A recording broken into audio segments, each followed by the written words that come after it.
Wild game dinners can be a super effective way to reach men who would never ever come to your church.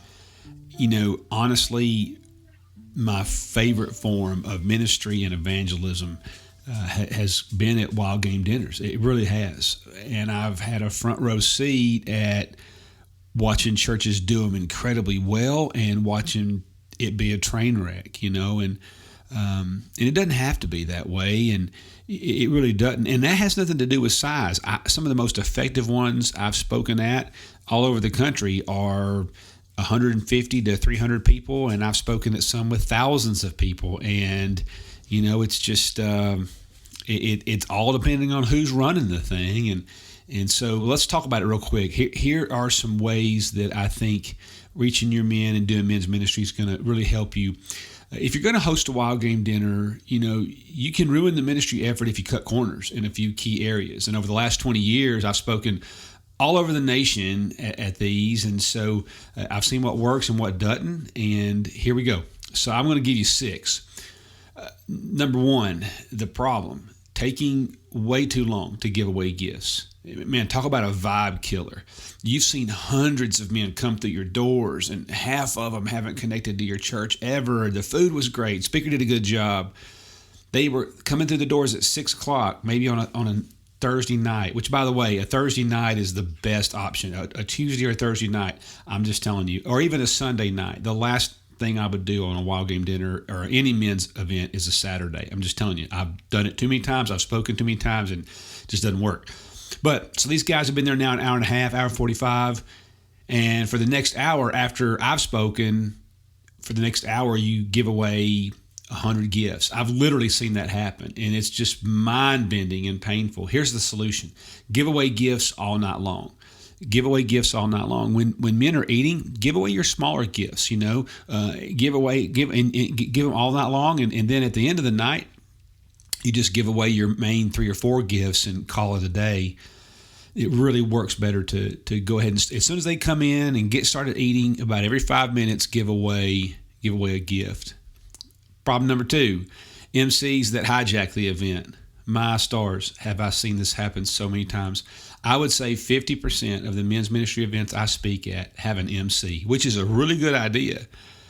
It keeps it moving. It's a great idea to move it along. However, all too often, I see an MC, honestly, if I'm just being real with you, I see MCs 50% of the time that love to hear themselves talk.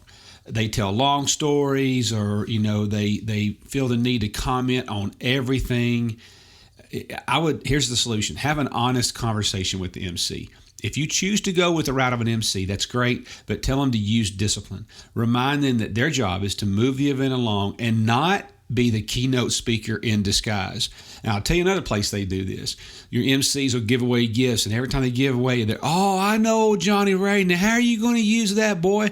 Now, you're not going to use it. Or he won that. Who put his name in the hat? Now, that only took 7 or 8 seconds, but when he does that for 82 different gifts, you've just added 15 minutes of unnecessary chatter. See, and it really can kill it. Number 3. Wild game dinners that overreach. To put it a different way, I've seen too many churches try and do too much in one night. They have inflatables for kids, and vendors come in. They sell items like homemade beef jerky and all of that. And it's just too much. Here's the solution. Just choose discipline. If you're hosting a wild game dinner, have the discipline to let it be that. Let it be a dinner. Have your speaker and then be content with it. Another problem, I think this is number 5 or maybe number 4. I had to count. Opening the event too early. If you tell people it opens at 5 o'clock, they're going to come at 5 o'clock. And I'm just telling you, it's what happens. Far too often, I've seen churches open the door at 5 o'clock and the dinner's not till 7. I would venture to say at least 65% of the time I see this happen. Now, as a speaker, I'm getting paid either way. But when you open that door at 5 and the speaker doesn't get on till 8, I'm just telling you, people are not going to come back. That's the length of an NFL game. And I can promise you, There is no wild game dinner on planet Earth that's more entertaining than an NFL game or a college football game or a NASCAR race. I mean, churches just should not be into entertainment. We're not good at it, but I can promise you, you'd be amazed at how often they open that event too early. I would just say don't overreach. Have the dinner, have the speaker, and be content with that.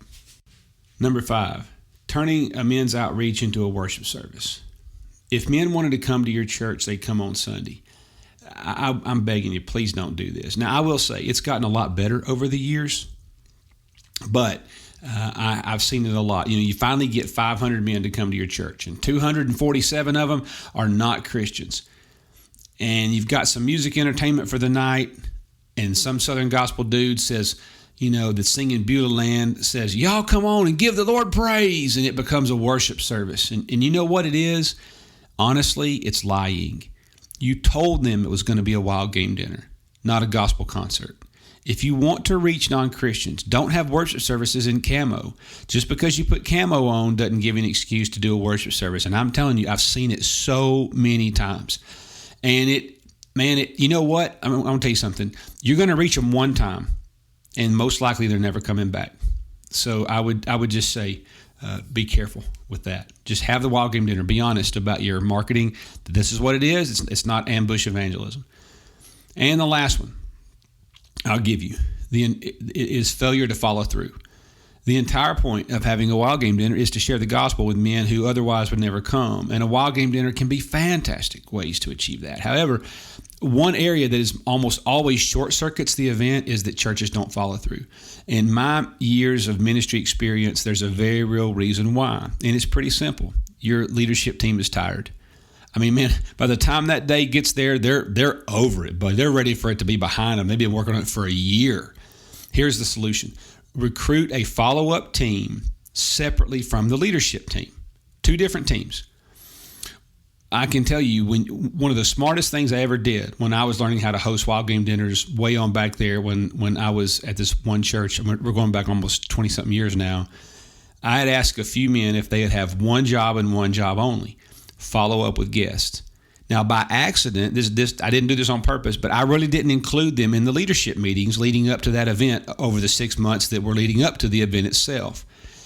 And man, by the time that event rolled around, they were like walker dogs trying to get, on a coon or something.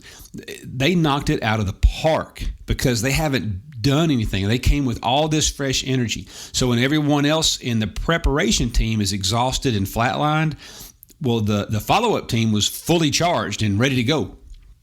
So you can have them be creative. Maybe they can drop off an NIV Outdoorsman Bible or something like that at the door of the people they go see, or however you follow up with them. Just remember, these are new believers. Don't leave them as spiritual orphans. So have them go to the home, drop off a Bible, or have a conversation, take them to lunch. Have a simple plan for your follow-up. And if you can follow these 6 strategies, I'm telling you, your wild game dinner and your wild game banquet is going to be a whole lot better. Hey, you don't have to work so hard. If you'll go to jasoncruz.com, you can sign up for the Man Minute right there, and the next time it comes out, it'll come straight to your inbox.